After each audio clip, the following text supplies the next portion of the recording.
আপনারা নিশ্চয়ই লক্ষ্য করেছেন যে আমাদের বর্তমান প্রধানমন্ত্রী, যিনি আমাদের দলের চেয়ারম্যানও বটে, তিনি ইতিমধ্যেই এই কথাগুলো খুব পরিষ্কার করে বলেছেন যে তার জীবনের একমাত্র লক্ষ্য হচ্ছে বাংলাদেশের সাধারণ মানুষের কল্যাণ করা, তাদের অবস্থার পরিবর্তন ঘটানো, একটা পরিবর্তন আনা। এবং এটাকে সত্য কথায় পরিণত করবার জন্য তিনি প্রথম যিনি নির্বাসিত অবস্থায় থাকার পরে দেশে ফিরলেন, সে প্রথম যে কথা বলেছিলেন এটা খুবই গুরুত্বপূর্ণ কথা। তিনি বলেছিলেন, আই হ্যাভ এ প্ল্যান, আমার একটা পরিকল্পনা আছে। আপনার মার্টিন লুথার কিং, মার্কিন নেতা, তিনি এই ধরনের একটা কথা বলেছিলেন যে আই হ্যাভ এ ড্রিম। আসলে তারেক রহমানের কথার মধ্য দিয়ে সেই স্বপ্নের ছোঁয়া আমরা দেখেছি, সেই স্বপ্ন আমরা দেখেছি এবং এখন এটা স্বপ্ন নেই, বাস্তবায়িত হতে শুরু করেছে। মাত্র 47 দিনের মধ্যেই তিনি তার যে কমিটমেন্ট, সেই কমিটমেন্টগুলোকে উপরে কাজ করতে শুরু করেছেন। কৃষকদের জন্য 10,000 টাকা কৃষি ঋণ সুদ মৌকুফ করে দিয়েছেন, সুদসহ, এবং ফ্যামিলি কার্ড ইন্ট্রোডিউস করেছেন, যেটা আমাদের মায়েদেরকে, মেয়েদেরকে আরও বেশি ক্ষমতায়ন করবে, শক্তিশালী করবে। কৃষক কার্ড দেওয়া হবে, যে কৃষকদের তারা যেন সহজ মূল্যে কৃষি উপকরণ পায় এবং একই সঙ্গে তাদের পণ্যের ন্যায্য মূল্য পায়।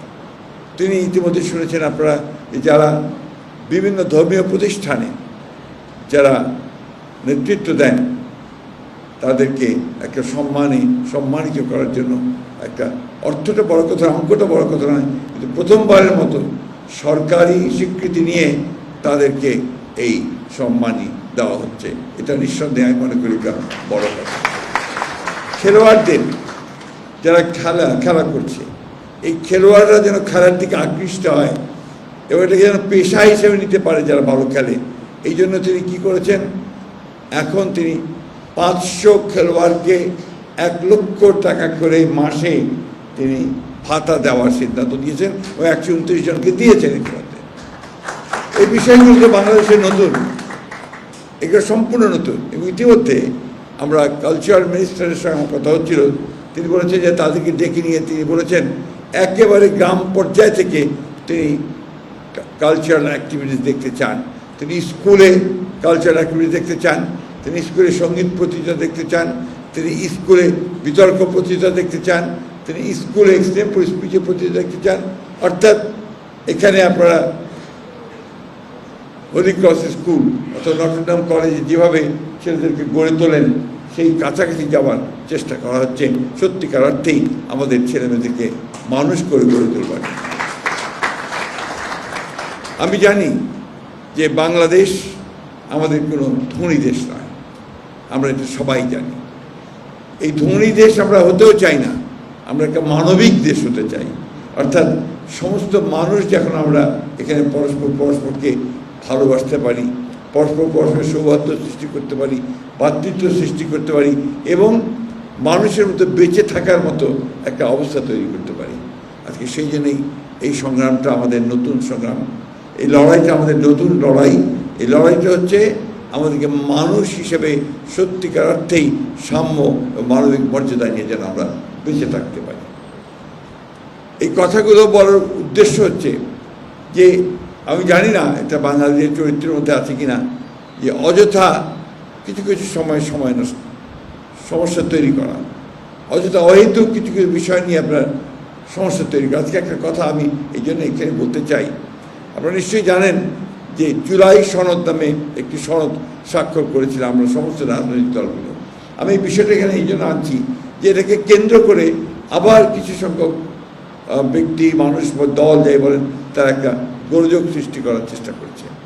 আমরা খুব পরিষ্কার করে বলেছি যে আমরা জুলাই সনদ যেটা স্বাক্ষর করেছি সেটাকে আমরা অক্ষরে অক্ষরে প্রতিপালন করব। এটা আমাদের কমিটমেন্ট, কারণ আমরা এর জন্য লড়াই করেছি 15 থেকে 16 বছর। আমরা আমাদের নেত্রী দেশনেত্রী বেগম খালেদা জিয়া, যিনি আরেকজন অসাধারণ মহিষী নেত্রী ছিলেন, তিনি 2016 সালে ভিশন 2030-তে এই কথাগুলো বলেছিলেন, এই পরিবর্তনগুলো বলেছিলেন, রাষ্ট্রের পরিবর্তনগুলো নিয়ে আসার কথা বলেছেন। ঠিক একইভাবে আমরা তারেক রহমানের নেতৃত্বে এই পরিবর্তনগুলো, এই সংস্কারের কথাগুলোই আমরা বলেছি 31 দফা কর্মসূচির মধ্যে দিয়ে আগে। সুতরাং এটা নতুন কোনো কথা নয়। তাই আজকে একটা প্রচারণা চালানো হচ্ছে যে বিএনপি সংস্কার মানে না। সংস্কারের জনক তো আমরা। যখন আমরা একজনের শাসন ব্যবস্থা ছিল বাকশাল, ওখান থেকে বহুদলীয় গণতন্ত্র নিয়ে এসছেন আমাদের নেতা শহীদ president Zia Rahman. Presidential form of government থেকে পার্লামেন্টারি ফর্ম অফ গভর্নমেন্টে নিয়ে এসেছেন দেশনেত্রী বেগম খালেদা জিয়া। এই বিষয়গুলো আমাদের মনে রাখতে হবে যে রাজনৈতিক সংস্কার একই সঙ্গে অর্থনৈতিক সংস্কার এটা আমরাই শুরু করেছি। এই জন্যই আমরা বলছি যে আমরা অযথা শুধু রাজনীতির জন্য রাজনীতি নয়, আমরা মানুষের জন্য রাজনীতি করতে চাই, আমরা মানুষের পরিবর্তনের জন্য রাজনীতি করতে চাই এবং সমস্ত মানুষকে এক করে সত্যিকার অর্থেই একটা সুখী সমৃদ্ধ বাংলাদেশ, গণতান্ত্রিক বাংলাদেশকে আমরা নির্মাণ করতে চাই। আমি এই কথাটা বারবার করে বলি। আমাকে অনেকেই সবসময় বলে যে আপনি সোজা কথা আমি বিশ্বাস করি যে I M A liberal Democrat. আমি একজন উদারপন্থী গণতন্ত্রে বিশ্বাসী মানুষ এবং এইটা রক্ষা করার জন্য, আমার বিশ্বাসকে রক্ষার জন্য আমি যে কোনো ত্যাগ স্বীকার করতে রাজি আছি। কারণ আমি বিশ্বাস করি এইটার উপর দিয়েই বাংলাদেশের মুক্তি আসবে। আমি বক্তব্য বাড়াবো না।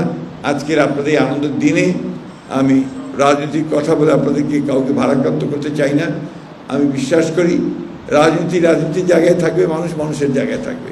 আর আমরা আমাদের ভালোবাসা নিয়ে, আমাদের প্রেম নিয়ে, আমাদের ভ্রাতৃত্ব নিয়ে, বন্ধুত্ব নিয়ে আমরা বাংলাদেশের সত্যিকার অর্থেই মানুষ হয়ে বাঁচতে চাই, টিকতে চাই, সেইভাবে থাকবো বলে আমরা বিশ্বাস করি। আসুন আজকের দিন আমরা এই প্রার্থনা করি যে আমাদের যে সৃষ্টিকর্তা তিনি যেন আমাদের সকলকে সেই শুভ বুদ্ধি দেন যাতে করে আমরা পরস্পরকে ভালোবাসতে শিখি, হিংসা না করা, হেটকে যেন হেট করি, এই কথাটা আমাদের সবসময় মনে রাখতে হবে। গোটা পৃথিবী কেমন অস্থির হয়ে উঠেছে, হিংসায় উন্মত্ত পৃথ্বী, সেই যে বিখ্যাত গান, সেই গানের কথা মনে হয়। আসলে এই হিংসায় উন্মত্ত পৃথিবী আমরা দেখতে চাই না। আমরা ভালোবাসায় একেবারে মগ্ন পৃথিবী দেখতে চাই। আমরা হত্যা দেখতে চাই না, যুদ্ধ দেখতে চাই না। আমরা সত্যিকারের শান্তিময় এক বাংলাদেশ দেখতে চাই।